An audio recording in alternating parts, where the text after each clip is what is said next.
Finally, guys. Welcome back to Just Nuts here today. Deck profile day. This is like the deck profile of deck profiles for my channel. This is Lair of Darkness is like the most popular deck profile I've ever had on my channel. Every time I do a new iteration, it is. So I'm really excited to bring this to you. Keep in mind, before we get into it, this is sort of like a rough draft build. And I want your guys' help to really round this out because I think Lair of Darkness has the best chance it's ever had at being a competitive deck. With Super Poly at 3, that card alone is so strong in this deck. It's kind of like zombies, how literally that card by itself can let you beat any matchup in the game as long as you can capitalize after you take their stuff. So I don't know. Like, I don't want to spend too much time talking about it. I do also play a more control variant. I believe that's the most consistent way to play Lair. I think the more offensive variants just lose out on consistency, and it really can punish you in the end. But like I said, definitely leave some comments down below on any of this. The main deck is 45 cards, so I'm really trying to trim that down, but I just felt like there was so much stuff that's like necessary or that I really wanted and I felt that was really good. But let me know your thoughts down below, what you think I can do to possibly get this down to 40 and still maintain what I'm trying to do with the deck. But let's get started here. So obviously 3 Lilith, and we'll throw the tour guide in there as well. These are your best, these are the cards you want to open up mostly any duel. I mean, tour guide is really weak to hand traps, like literally every hand trap, but I don't care about Ogre. That's the only one that I don't care about, honestly, with Tour Guide, but which is good because I guess Tour Guide's on the up and up. But Impermanence, Veiler, Ash, all like destroy her. But you want to hard open Lilith. She's the best card in your deck. She is your deck. There. Next up, kind of like a spicier card. I am playing Blackwing Steam the Cloak at 2 copies. Well, I keep forgetting the middle's over here. So one thing, this card tributes, does a generic tribute, so you can Lair of Darkness to tribute your opponent's monster when he tributes to bring himself back from grave, and every time he leaves the field, he gets you a token. So the main reason I'm playing this card is literally just so that I can do, so it can just be like a strong normal summon. So like with Ties of the Brethren not really being worth, there's not enough good Ties of the Brethren targets that I felt were really worth playing. And stuff like that. I wanted to have just like another strong normal summon so that I can consistency see either like this or Lilith or a way to get to Lilith or something like most duels. That's like the whole goal. I have other ways to like just still control the board, but I wanted a good chance, so I want another card to play it too, and I think this card is really good. It's a 1-card Link 3 going first, and it's a 1-card Link 4 while also ripping an opponent's monster off the field going second. I can show you how that works, but we'll see in a little bit. And next, I have 3 copies of Arima, the Wicked Warden. This card is really, really nuts. He's really, really good for consistency in a deck like this. You can discard from hand to get Lair, or he can be your normal summon. Going second with, if you open him and Lair, you activate Lair, you can use him to tribute an opponent's monster and then draw a card, which is really, really good. And then he can also search for not Balor, Diabolos off of that effect too, but Diabolos isn't going to special himself like you tribute your own monster. So it depends, but really, really good card. Just he can be a pseudo starter, or he can just get you Lair, or pseudo normal summon. Not your best one, but he can be decent. He can get the job done. In later builds, in past builds, I played Diabolos at 1 because I didn't feel like I wanted to see him that often, but honestly, he is really good, and he wins games by himself. He is a win condition, so I didn't feel like you use Arima's effect to search him often enough. So honestly, to make up with that, I just bumped him up to 2. I feel like 3's a little bit too much. I feel like I never want to see 2 copies of him, ever, never, never. But I felt like 2 was right, that perfect number right in the middle. Where I'd see enough of him. Just a big untargetable body that helps you rip cards out of your opponent's hand, and he comes out super easy. There. Next, we're playing 2 of these bad boys. These are just for the artifact package that we play. You'll see it later on, but yeah, Moral Attack and Scythe. I really like, I know a lot of people don't like Moral Attack, but I actually like Moral Attack in the matchups that Scythe is like useless in. So I'm talking like Dracos, Altergeist, Subterrors. Like this card's way, way better in. in those matchups, because it's just a big body. So I wanted that dual stuff, and also because of how easy it is to get Sanctum, use Sanctum twice like all the time. In this deck, and having 2 targets really makes that worth it. But yeah.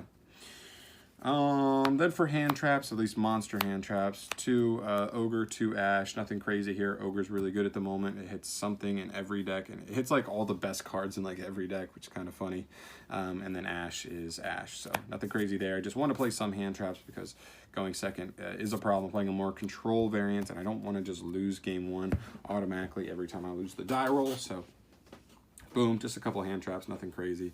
Not trying to hurt consistency too much there. And then we move to the spells, obviously 3 Lair and the terraforming. There you go. This card's insane. All of its effects, all 3 of its effects are insane. It makes every monster on the field dark, which comes up all the time. It's really good. It's good against Sallies. It means they can't make Heat Leo or Sunlight Wolf, period, which is really good.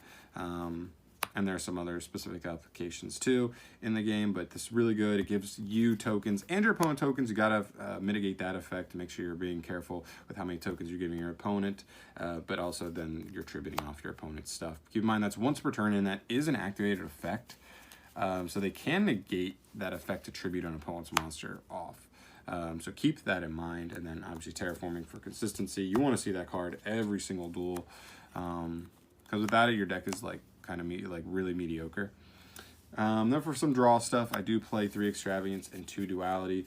This is only really in the control version. In other versions, I wouldn't really play nearly this many, and I understand like this does bump up the price of this deck quite a bit, but this is the way I want to play the deck, and this is, I think, in my personal opinion, the best way to play the deck. And you really need these consistency pieces, because that's one of the things the deck has always struggled with the most, is consistency. Duality is kind of tough though, because sometimes it does conflict with some things. It can conflict with Tour Guide. It can conflict with making a Steam Link play. It can conflict with Diablo, being able to get Diablos out turn 1, and stuff like that. But overall, I felt like there weren't enough things. I mean, like, you can just hold Diablos if you can tribute next turn, or tribute with Lilith on your opponent's turn, you still get them out. Steam and Tour Guide. So there's literally 3, and then Diablos 5 cards that this conflicts with, and you don't have to do them that turn. You got to pick your poison. But I just felt overall it was going to help consistency more than it was going to hurt the power of those turns. Their obvious card you have to play in your main deck. Do not side this in this deck. Play it in the main. Super Poly. You don't even need Lair for this to be busted. But if you have Lair, it's just consistency. So it literally, you can hit any deck with this while Lair's on the field, because Lair makes everything dark. There's a generic fusion that takes any 2 dark monsters. So this card is nuts. Play it. That's all I have to say. Is please play it. Then we'll move to the traps. So first trap I have here is 3 Trap Trick. Again, not a budget option, but we do have a, I believe, ultra rare reprint of this card coming in the Gold Sark tins. So this price, you should be able to get this for a much cheaper price coming up soon. So I'll look forward to that. This card was just really nice consistency-wise, and also with Lilith allowed me to play cards that I didn't really want to play at 3, but at 2, but still be able to access them pretty freely. Really good card, and I know some people shy away from this card because they think, I don't want to lock down on my back row, and I was like, but you don't have to activate this first. If you play it smart, if you hold this right, and you play well, you play smart, you play it good, you don't have to worry about that, rarely ever. So I really highly recommend this card.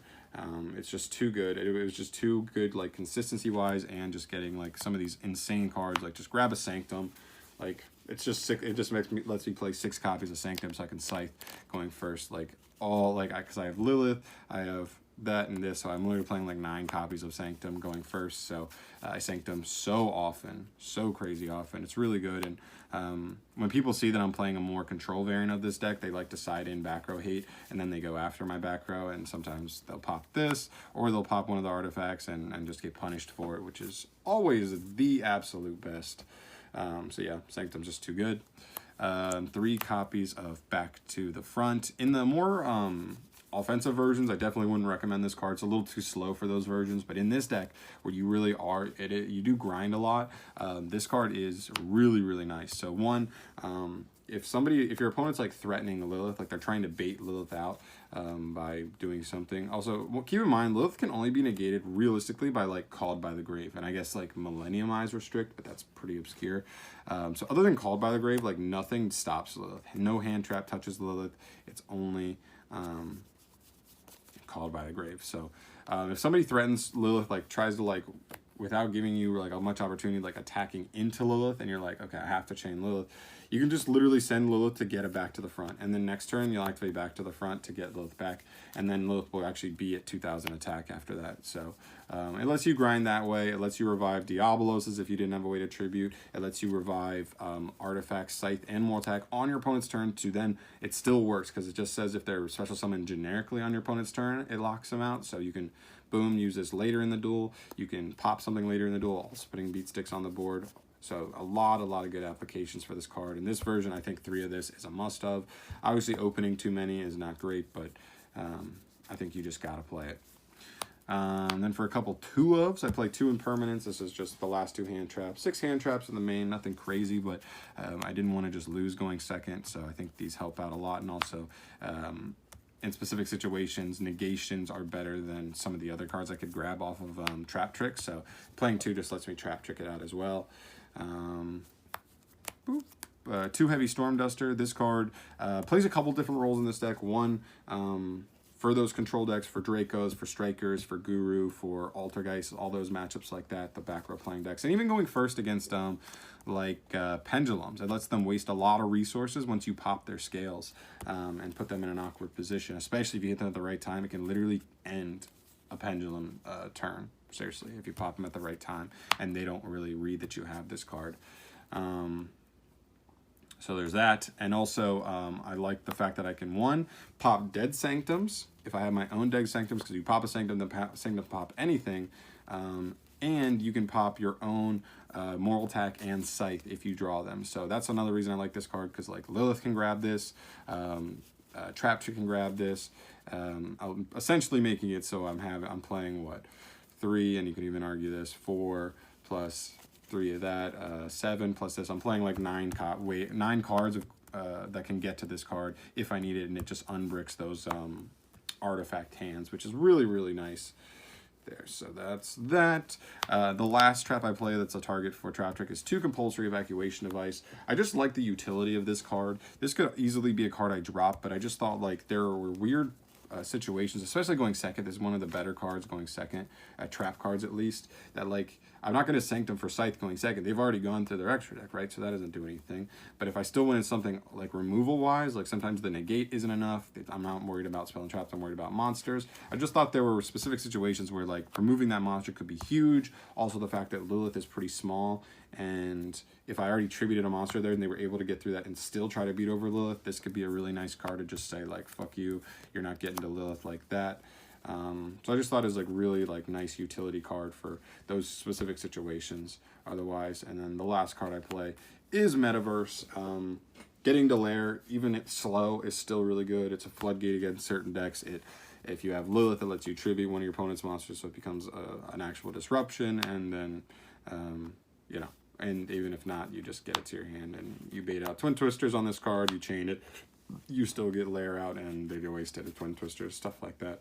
Really good card. That's it for the main deck, though. Like I said, 45 cards. I'm trying to slim it down if I can, but for right now, it's still pretty good. It's been pretty good for me. So we'll move to the extra deck now. We'll start with Beat Cop from the Underworld. 2 copies right now. I don't have a 3rd copy, but I don't know if I'd play a 3rd. It doesn't come up all the time. But obviously if I did Extravagance it away, it would be kind of a bummer, but it is what it is, whatever. Yeah, Beat Cop is really good. Especially since her generic effect, if you can get her effect with like a token and like a Link Spider under Lair, you can like make her and then tribute an opponent's monster to then make like herself or like Lair indestructible, which is pretty cool. So yeah, 2 Beat Cop, 1 Salamangreat, Mirage. This is the reason why Steam the Cloak is even playable in this deck. Without this card, I would not be playing Steam the Cloak at all. Literally, the combo is like normal Steam the Cloak, link it off for Mirage. You get a token from Steam the Cloak. You revive Steam by tributing the token, or if you have Lair, you tribute an opponent's monster, get back Steam, then you have Steam, Almirage, and the token, or just Almirage and Steam, link Almirage and Steam in that situation going first. You get another token, and then you can make a link 3 from there. It's pretty good. So it's either a 1-card link 3, or it's a with Lair, it's a 1-card, it's a 2-card link 4, and you rip a monster off your opponent's field, which is pretty good. So 1 Almirage, I would consider playing 2, just because like those hands where like I need to resolve, I need to activate Extravagance, but then like still have Steam in hand. It can be tough, but you know, that's something I'd have to work on. The extra deck is super rough drafty right now. 1 Link Spider, this is just specific situations with like tokens and stuff. If I want to make like a Phoenix or a Unicorn or something, I need to tribute off a token so that I have 2 different names, and also I can come up with like Steam plays depending on what I'm looking into, which is can be important. So 1 Link Spider, nothing crazy, just comes up in specific situations. 1 Akashic Magician, this like rarely comes up, but you do play a good amount of Fiends, so this card's like pretty makeable. And it's just for those weird situations where your opponent just puts something underneath the extra monster zones like a fool, and you can just bounce it for free. And then if you can co-link this with like a Phoenix underneath, you can also get the draw, or the ability to mill 2 and like try to pull a card that you wanted out of your deck. But it doesn't come up that often, but it's just a one of, that would definitely be one of the cards I would look at dropping if I'm trying to add more cards to the extra deck, for sure. 1 Phoenix, 1 Unicorn, nothing crazy, generic links, that just really good removal. With that, with the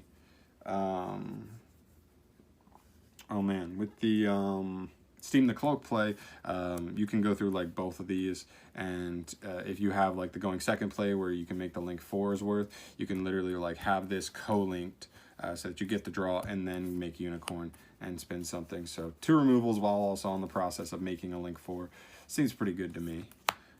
So yeah, 1 and 1 of those. This card is supposed to be the BLS link, but I do not have it, and I didn't want to shell out the 35 bucks for it just yet. This card's been pretty good though. I mean, with the Steam the Cloak link, if you're trying to end on something, if you don't want to like end on, like going first, you don't want to go with Unicorn because there's nothing to remove. So sometimes I just like to end on him and just, that's my board. It's a 3K beat stick with multiple back rows, hand traps, whatever, and then you just protect him with that. Which works out. So he's been good, but I think the BLS one, obviously with his extra effects, is a little better, but still he's been pretty good. And then Borland as well. I think probably Avermax might be better than Borland just because this is like a control deck. But Borland's fine. I mean, honestly, it's pick your poison. I think I'd probably pick Avermax over him, but again, just like BLS, I don't have Avermax. But fine, Borland is still a very, very nice sub in there. So that's that for all the link monsters, and then pretty much all that's left is super poly targets, which the obvious one, obviously 3 Starving Venom Fusion, nothing crazy. This card's good even if you don't have Lair because there's so many dark decks. Orchist, Thunder Dragon, Pendulums, all good against those decks. 1 Dragostapelia, just in those specific situations, like against Pendulum and Thunder Dragon, where this card would be better than this. You just get to pick your poison and go from there.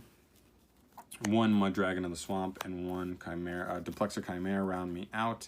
I like Duplexer Chimera just because like I think it's possible that like somebody's trying to get fancy and play that Code Talker deck, or in the near future we're going to see Marine Cess come into play. So that's the reason I'm playing him over Violet Chimera. But realistically, he's just a 2K beat stick to rip 2 monsters off the field. And then Mud Dragon's actually pretty cool in this deck because with Lair, this is another another consistency piece with like Extravagance. If you happen to hit all your Starving Venoms, your opponent doesn't have a fusion monster on field, Mud Dragon can still be a makeable card because all they need is like all their stuff will be dark, so all they need is 2 monsters with different types. So Mud Dragon can still be really, really nice there. But that's pretty much it for all the targets there. With Extravagance, I just wanted to make sure 3 Starving Venom was there, and then the 3 tokens, the 3 Torment tokens for Lair of Darkness. Pretty good. That's pretty much it for the deck profile. Like I said at the beginning of the video, guys, definitely let me know your thoughts and what you think I can do. 1, to either like either standardize the extra deck if you think it's worth to like drop Akashic, drop like the weird stuff. Like obviously I want to get the BLS link because I can make him turn 1 with just Steam the Cloak. What do you think I can do here? If I should play a second Mirage for consistency with being able to do the Steam plays turn 1, or you think, or you have thoughts on what I can do to maybe trim down the fat of the main deck to hopefully get it a little closer to 40. 45 is not bad, but it's a little higher than I would like to be. So definitely let me know your thoughts down below, but I think that's going to do it for me here, guys. Thank you so much for watching. As always, I know a lot of my subscribers love this deck, and I love it too.